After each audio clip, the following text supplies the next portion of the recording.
ரோஹிணி தாமா கூட கிரிஷ் கூட ரோட்டில் நின்று பேசிக்கிட்டு இருக்கதா அங்கே வந்துட்டு இருக்க ராஜா ராணி 2 பேருமே பார்த்துறாங்க. என்னங்க அது அந்த ரோஹிணி தானே அப்படின்னு சொல்ல, ஆமாம் அவங்க மாதிரி தான் இருக்குது, நாம இதுக்கு தேவையில்லாத வேலை வா போகலாம் அப்படின்னு சொல்லும்போது, இல்லைங்க அவங்க யார்கிட்டே பேசிக்கிட்டு இருக்காங்கன்னு சொல்ல, அவங்க யார்கிட்ட பேசினா நமக்கு என்ன, நமக்கு கிடைக்க வேண்டியது மனோஜ் மூலமாக கிடைச்சதில்ல, எனக்கு அதுவே போதாதா அப்படின்னு சொல்லும்போது, அதுக்கு ராணி சொல்கிறாங்க, இல்லைங்க அவங்க ஏதோ பதட்டமாக பேசுகிற மாதிரி இருக்குது, ஏற்கனவே அவங்க ஹஸ்பண்டுக்கும் அவங்களுக்கும் நிறைய பிரச்சனை, அதனால் அவங்க என்கிட்ட லேகியெல்லாம் கூட வாங்கி அவங்க ஹஸ்பண்டுக்கு கொடுத்தாங்க, இப்போ என்னமோ அவங்க பதட்டமாக வேற பேசிக்கிட்டு இருக்காங்க, நமக்கு மனோஜ் மூலமாக கிடைச்சா மட்டும் பத்தாதே, நமக்கு ரோஹிணி மூலமாகவும் கிடைச்சா கொஞ்சம் சந்தோஷமா இருக்கலாம்லன்னு சொல்ல, அவங்களுக்கு அப்படி என்ன பிரச்சனை இருந்துற போகுது, சாதாரணமாக கூட பேசிக்கிட்டு இருக்கலாம்லன்னு ராஜா சொல்கிறாங்க. முதல்ல வாங்க அப்படின்னு சொல்லிட்டு ராஜா ராணி 2 பேருமே கொஞ்சம் பக்கத்தில் போகிறாங்க. மறைவில் நின்று அவங்க 2 பேரும் பேசிக்கிட்டு இருக்கதை கேட்க தான் செய்கிறாங்க. ரோஹிணி இங்கே அவங்க அம்மா கிட்ட சொல்கிறாங்க, அம்மா நீ கிருஷை கூட்டிகிட்டு கிளம்பு, இதுக்கப்புறமா அவங்க இருக்கவே கூடாது அப்படின்னு சொல்ல, இப்போ எதுக்கடி சொல்லாமல் கொள்ளாமல் என்னை இங்கேருந்து கூட்டிகிட்டு கிளம்ப சொல்கிறேன் அப்படின்னு சொல்லி அவங்க அம்மா கேட்குறாங்க. நான் அந்த வீட்டில் சந்தோஷமாக வாழணும்னா அதுக்கு அவங்க இருக்கக்கூடாது கிரிஷ், நீ இப்போ சின்ன பிள்ளை, அம்மா உன்னை நிச்சயமாக ஒரு நாள் வந்து கூட்டிகிட்டு போவோம், அது வரைக்கும் பாட்டி கூட இருக்கணும் சரியா அப்படின்னு சொல்ல, இல்லைம்மா நான் இங்கேயே இருக்கேன், நான் முத்து அங்கிள் கூடயும் மீனாண்டி கூடயும் நான் அவங்க கூடயே இருக்கேன் அப்படின்னு சொல்லி கிருஷ் வந்துட்டு கெஞ்சுறாங்க. ஆனால் கிருஷை வந்துட்டு கட்டாய படுத்தி தான் வாழ்க்கை நல்லா இருக்கணும் அப்படின்றதுக்காக தாமா கூட அனுப்புறதை பற்றி அவங்க எல்லா விஷயத்தையுமே சொல்லிட்டு இருக்க, என்னங்க இது இவங்க 2 பேருக்குமே இப்போ தான் ரீசெண்டாக கல்யாணம் ஆனிச்சுன்னு சொன்னாங்க, குழந்தை கூட இப்போ இல்லைன்னு சொன்னாங்க, ஆனால் இப்போ 7-8 வயசில் ஒரு குழந்தையும் வேற இருக்கு, என்னங்க நடக்குதுங்க அப்படின்னு சொல்லி இங்கே கேட்கவும் செய்கிறாங்க ராணியும். எனக்கும் அதான் புரியலை ராணி, சரி முதல்ல வீடியோ எடுத்துக்கிட்டலன்னு சொல்ல, அதெல்லாம் எடுத்துக்கிட்டேங்க அப்படின்னு சொல்லும்போது, சரி நமக்கு கிடைச்ச இன்னொரு வீடியோ தான் இது, இதை வச்சு பிளாக்மெயில் பண்ணி நாம் என்ன பண்ணணுமோ அதை பண்ணிக்கலாம் அப்படின்னு சொல்லிட்டு இருக்காங்க. எங்க ராஜாவும் ஒரு ராணியும் அங்கேருந்து கிளம்பிடுறாங்க. இப்போ கிருஷி வந்துட்டு தாமா கூட அனுப்பினதை பற்றி பேசிக்கிட்டு இருந்த அத்தனை ஆதாரமும் அந்த ராஜா ராணி கையில் தான் இருக்கவும் செய்யுது. இதுக்கிடையில் மனோஜ் வந்து தாங்கிட்ட இப்படி ஒவ்வொரு பொருளையும் ஏமாற்றி வாங்கிட்டு போயிட்டே இருந்தால் தன்னுடைய ஷோரூம் என்னாகிறது, அப்புறம் நமக்கு வர வாடிக்கையாளர்கள் என்னாகிறது, இப்படி மொத்தத்தையும் நான் அவங்ககிட்ட கொடுத்துட்டு இருந்தேன்னா அப்புறம் நான் ஷோரூம் எதுக்கு வச்சுக்கணும், இப்படி ஏகப்பட்ட கவலையோட வீட்டில் வந்து ரவி கிட்ட சொல்ல, ரவி வந்து திட்டுறாங்க, ஒரு பொண்ணு உங்ககிட்ட எப்படி வந்து பேசினாலும் அது கேட்டது போல் பேசுவியா மனோஜ், கொஞ்சமாவது உனக்கு தெரியாதான்னு சொல்லி கேட்க, இவனுக்கு எங்கடா அந்த அறிவெல்லாம் இருக்க போகுதுன்னு மனோஜை பார்த்து இங்கே முத்து கேள்வி கேட்டு திட்டமும் செய்கிறாங்க. நீ மட்டும் எனக்கு ஐடியா கொடுக்காம இருந்திருந்தா அப்படின்னு சொல்லி மனோஜ் சொல்ல, நான் மட்டும் ஐடியா கொடுக்காம இருந்தாலும் கொடுத்துருந்தாலும் நீ எல்லாத்துலேயுமே கோட்டை விட்டு நின்று இருக்க தான் போகிறேன், பேசாமல் இதை நானே செஞ்சு முடிச்சிருக்கலான்னு எங்கள் முத்துவும் சொல்கிறாங்க. இப்போ இதுக்கு என்னதான் வழின்னு ரவியும் கேட்க, வேற என்ன வழி, அவங்க 2 பேர்கிட்ட இருக்க அந்த ஆதாரத்தை நம்ம எடுக்கணும், அதுதான் இதுக்கெல்லாம் இருக்கிற ஒரே வழி, இல்லைனா மனோஜ் கிட்டே இருக்க அந்த ஷோரூமையே மொத்தமாக மொட்டையை அடிச்சிருவாங்க, நம்மளால் இப்போ அவங்க கிட்ட எதையுமே வாதாடவும் முடியாது, ஏன்னா அவங்க கிட்ட ஒரு ஸ்ட்ராங்கான ரீசன் இருக்குது, அதுக்கேற்ற மாதிரி தானே இந்த முட்டாள் மனோஜ் இப்படியெல்லாம் பேசி வச்சிருக்கான் அப்படின்னு எங்கள் முத்துவும் திட்டுறாங்க. இப்போ மனோஜ் வாயடிச்சு போய் என்ன பண்ணுறதுனே தெரியாமல் நின்றுட்டுருக்க, அதை நான் பார்த்துக்கிறேன்னு முத்து சொல்லிடுறாங்க. இந்த விஷயத்துலையாவது இங்கே பார், உன்ன மாதிரியெல்லாம் முத்து கோட்டை விட்டுற மாட்டான், அவன் கரெக்டாக தான் செய்வான்னு ரவியும் சப்போர்ட் பண்ண, சரி எனக்கு ஏதோ நல்லது நடந்தால் சரின்னு அண்ணன் இங்கே முத்து மனோஜ் வந்துட்டு கிளம்பி போய்டுறாங்க. முத்து வந்துட்டு இப்போ என்ன பண்ணுறாங்க, ஆட்கள் மூலமாவா இல்லை எப்படியாச்சும் அந்த ராஜா கிட்டேருந்து ராணி கிட்டேருந்து இருக்க ஃபோனை வந்து ஆட்டையை போடணும் அப்படின்னு நினைக்கிறாங்க. அந்த ஃபோனில் தானே அந்த வீடியோ ஆதாரம் எல்லாமே இருக்குது, அது இல்லைன்னா அவங்களால என்ன பண்ண முடியும், அந்த ஃபோனை நம்ம முதல்ல எடுக்கணும், அதுக்கு என்ன வழி அப்படின்னு தான் முதல்ல யோசிக்கிறாங்க முத்துவும். ஆமாம், இந்த மனோஜ் கூட சொல்லிட்டு இருந்தால அவங்க இருக்கிற இடத்துக்கு பொருட்களை அனுப்பிவிடணும்னு, நாம் பொருட்களை கொடுக்குற மாதிரி போயிட்டு ஃபோன் எடுத்துகிட்டு வந்துட வேண்டியதானு முத்து நினச்சிட்றாங்க. மனோஜ் கிட்ட எங்கள் அட்ரஸ் வாங்கிட்டு பொருளை கொண்டு போகிற மாதிரி கொண்டு போகவும் செய்கிறாங்க. மேடம் நாங்கள் ஷோரூம்லேருந்து வரோம்னு சொல்ல, உள்ளே வாங்கன்னு அங்கே இருக்கவங்களையும் கூப்பிட, இவ்வளோ பெரிய வீடு வாடகை எடுத்து தங்குற அளவுக்கு பணத்தை இந்த மனோஜ் கொடுத்துட்டே இருந்திருக்கான் அப்படின்னு மனோஜை திட்டிக்கிட்டே உள்ளேயும் போகிறாங்க. முத்து பொருள் அங்கே வைங்க அப்படின்னு சொல்லும்போது, சரிங்க சார்னு சொல்லிட்டு மாஸ்க்கை போட்டிருக்க முத்துவும் அங்கே கொண்டு பொருளை வச்சுட்டு, கொஞ்சம் தண்ணி கிடைக்குமான்னு கேட்க, இருங்க ஒரு நிமிஷம் உள்ளே போய் எடுத்துகிட்டு வரேன்னு சொல்லிட்டு உள்ளே போன அந்த நேரத்தில் இங்கே முத்து என்ன பண்ணுறாங்க, அங்கே சார்ஜில் இருக்க அந்த ஃபோனையும் இங்கே ஹாலில் இருக்க இன்னொரு ஃபோனையும் எடுத்துறாங்க. 2 ஃபோனில் எதில் வீடியோ இருக்குன்னு தெரியல நினச்சிட்டு இருக்கேன். எங்கள் முத்து ஃபோன் ஆட்டையை போட்டுட்டு அங்கேருந்து கிளம்பி வெளியே ஓடவும் செஞ்சிடறாங்க.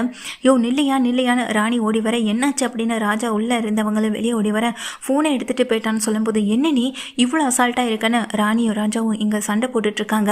சரி விடு, ஃபோன் தானே போனால் போகுதுன்னு சொல்ல, என்னையா சொல்கிறா, அதில் தானே எல்லா ஆதாரமும் இருக்குது, அதை வச்சு தானே அந்த மனோஜை மிரட்டவும் செஞ்சோன்னு சொல்ல, அட ஆமாம் அப்படின்னு அப்போ தான் ராஜாவுக்கு ஞாபகம் வருது. சரிவா முதல்ல அவன் எங்கே போயிட்டான்னு பார்க்கலான்னு சொல்லி பார்க்குறதுக்குள்ளே ஆளையே காணும், ஃபோனு போயிடுச்சு, இப்போ என்னங்க பண்ண போகிறோன்னு சொல்ல, சரி விடு, அந்த மனோஜை மிரட்டுறதுக்கு நம்ம வாய் மட்டுமே போதும், அது எதுக்கு அந்த ஆதாரமெல்லாம், திரும்பவும் ஒரு ஆதாரத்தை ரெடி பண்ணிக்க வேண்டியதான் அப்படின்னு சொல்லவும் செய்கிறாங்க. மறுபடியும் அந்த மனோஜ் நம்மக்கிட்ட ஏமாறுவான், நிச்சயமாக ஏமாறுவான், அவன் சரியான முட்டாள், அவன் கூட இருந்தவரையும் நான் பார்த்துட்டு தானே இருந்திருக்கேன்னு எங்கள் ராஜாவும் சொல்லிட்டு இருக்காங்க. நீ பயப்படாத இரு அப்படின்னு சொல்லி ராணியை சமாதானப்படுத்திட்டு இருக்காங்க. ஃபோனை எடுத்துக்கிட்டு முத்துவும் போய்ட்றாங்க. ஃபோனை முத்து அங்கே வீட்டுக்கு போய்ட்டு மனோஜை கூப்பிட்றாங்க. டே மனோஜ் இந்தாடா ஃபோனு அப்படின்னு சொல்லும்போது அப்போ ரவி சொல்கிறாங்க, முதல்ல ஃபோனில் இருக்க அந்த ஆதாரத்தை அழிங்க அப்படின்னு சொல்லும்போது மீனாவுக்கும் ரோஹிணிக்கும் வீட்டில் இருக்கவங்களுக்கு ஏற்கனவே ரவி விஷயத்த சொன்னதுனால இப்படியெல்லாம் யாராச்சும் எந்த பொண்ணுக்கிட்டையாவது பேசுவாங்களான்னு சொல்ல அவர் என்ன தெரிஞ்சாங்க பேசினாரு, அவர்கிட்டேருந்து உண்மை வரவழைக்கணும்னு தானே பேசினாருன்னு எங்கள் ரோஹிணியை சொல்ல, அதுக்காக இப்படியெல்லாம் பேசக்கூடாதுங்க, அவங்கக்கிட்டேருந்து உண்மை வரவழைக்கணும்னா நாம தாங்க ஏதாவது பொறி வைக்கணும், அதை விட்டுட்டு அவங்க வச்ச பொறியில் போய் சிக்கணுன்றதெல்லாம் நல்லவாங்க இருக்குன்னு எங்கள் ரோஹிணியை பார்த்து மீனா சொல்லவும் செய்ய ரோஹிணிக்கு அவமானமாக தான் இருக்கு. உடனே இங்கே ரவி சொல்கிறாங்க, முதல்ல அந்த ஆதாரத்தை நீயே பாருமுத்து, அப்படி என்னதான் பேசியிருக்கான்னு தெரியலன்னு சொல்லிட்டு ரவி சொல்ல, இருன்னு ஒரு நிமிஷம் அந்த வீடியோவை எடுத்து பார்த்துட்டு சரி இதை டெலிட் பண்ணி விட்டுருவோம், எதுக்கு இது தேவையில்லாமன்னு சொல்லி எங்கள் முத்து வந்துட்டு அதை டெலிட் பண்ணுறாங்க. விஜயா அண்ணாமலன் எல்லாருமே இருக்கும்போது அந்த இன்னொரு வீடியோ வந்து நிற்கிது. இது என்ன பார்லரமாக யாரோ ஒருத்தவங்க கிட்ட பேசிக்கிட்டு இருக்குன்னு சொல்லி அந்த வீடியோ ஓப்பன் பண்ணும்போது அதில் ஓடிக்கிட்டு இருக்கிறது அத்தனை பேருக்கும் இங்கே நல்லாவே காதில் விழுகுது. ரோஹிணி பயத்தோட பார்க்குறாங்க. அதில் தான் வாழ்க்கையில் நடந்த அத்தனை விஷயத்தையும் சொல்லி தான் அம்மா கிட்டே கெஞ்சி கூத்தாடி கிருஷை கூட்டிகிட்டு போகிறத பற்றி பேசிக்கிட்டு இருந்த அத்தனை விஷயங்களும் ரெக்கார்ட் ஆகிருக்கு. இதை கேட்டுக்கிட்டு இருக்கவங்களுக்கு ரொம்ப ஷாக்காக என்ன வீடியோ இது அப்படின்னு வந்து ஸ்ருதி ரவி அப்புறம் எல்லாமே ஓடி வந்து பார்க்குறாங்க. அப்போது முத்துவும் இதை பார்த்துட்டு என்ன இது அப்படின்னு சொல்லி இந்த வீடியோவை எடுத்து காட்டி ரோஹிணியை பார்த்து கேள்வி கேட்க அது வந்து அப்படி நிற்கிறாங்க.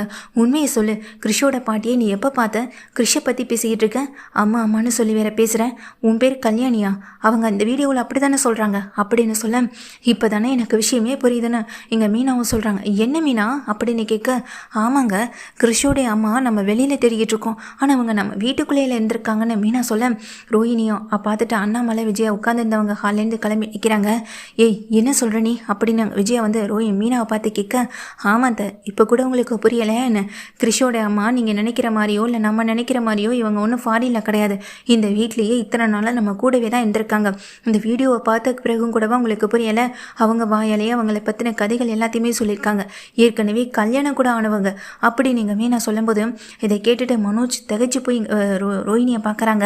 இந்த வீடியோ எப்படி அப்படின்னு சொல்லிட்டு இங்கே மனோஜ் யோசிக்கும்போது ரோஹிணி யோசிக்கும்போது உன்னை மிரட்டி பணம் வாங்கின மாதிரி இந்த பார்லர் அம்மாவே மிரட்டி பணம் வாங்கணும்னு தான் இப்படிப்பட்ட ஒரு வீடியோ எடுத்திருக்காங்க, கடைசி அது நம்ம கண்ணுக்கு சிக்கிற மாதிரி ஆயிடுச்சு அப்படின்னு முத்துவும் சொல்ல இங்கே நின்றுக்கிட்டு இருக்க மனோஜ் வந்துட்டு ஒன்றுமே புரியலை.